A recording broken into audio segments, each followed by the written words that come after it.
This is radio मानू 90.0 FM।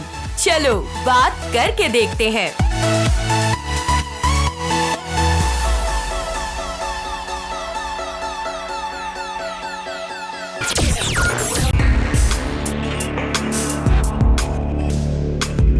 Let's listen to History's Mysteries।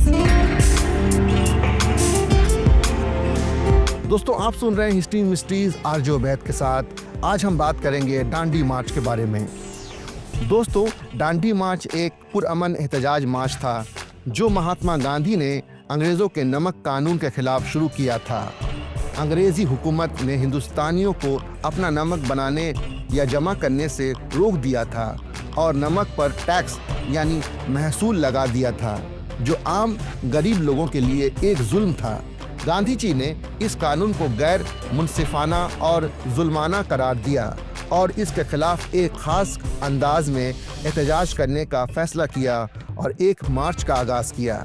यह एहतजाज 12 मार्च 1930 को गुजरात के साबरमती आश्रम से शुरू हुआ और 24 दिनों में तकरीबन 385 किलोमीटर चलकर 6 अप्रैल 1930 को दांडी नामक समुद्री किनारे के एक गांव में पहुंचा।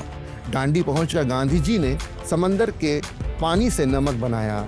ये अमल दरअसल अंग्रेज़ों के कानून के खिलाफ वर्जी थी, लेकिन गांधी जी ने इसे पुरअमन तरीके से किया।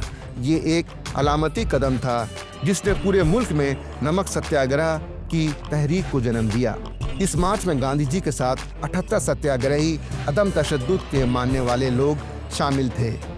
रास्ते में हजारों लोग एहतजाज में शामिल होते गए। ये मार्च सिर्फ एक नमक कानून के खिलाफ न था, बल्कि इसने हिंदुस्तानियों को अपने हकूक़ के लिए आवाज़ उठाने की हिम्मत दी। इस मार्च ने आम लोगों को आज़ादी की तहरीक से जोड़ा। औरतें, किसान, मजदूर, नौजवान बड़ी तादाद में शामिल हुए। दुनिया भर में इस मार्च को एक अनोखा और पुरअमन एहतजाज समझा गया। इसने अंग्रेज़ हुकूमत को झंझोड़ कर रख दिया और उन्हें समझ आ गया कि अब हिंदुस्तानी खामोश नहीं बैठेंगे। दोस्तों, गांधी जी का ये अमल आज भी दुनिया के लिए एक मिसाल है। पुरअमन तरीके से भी बड़ी तब्दीलियां लाई जा सकती हैं। दोस्तों, आप सुन रहे थे हिस्ट्रीज मिस्ट्रीज आरजे उबैद के साथ। आपसे फिर मुलाकात होगी अगले प्रोग्राम में। तब तक के लिए मुझे इजाज़त दीजिए। आदाब। आप सुन रहे थे हिस्ट्रीज मिस्ट्रीज।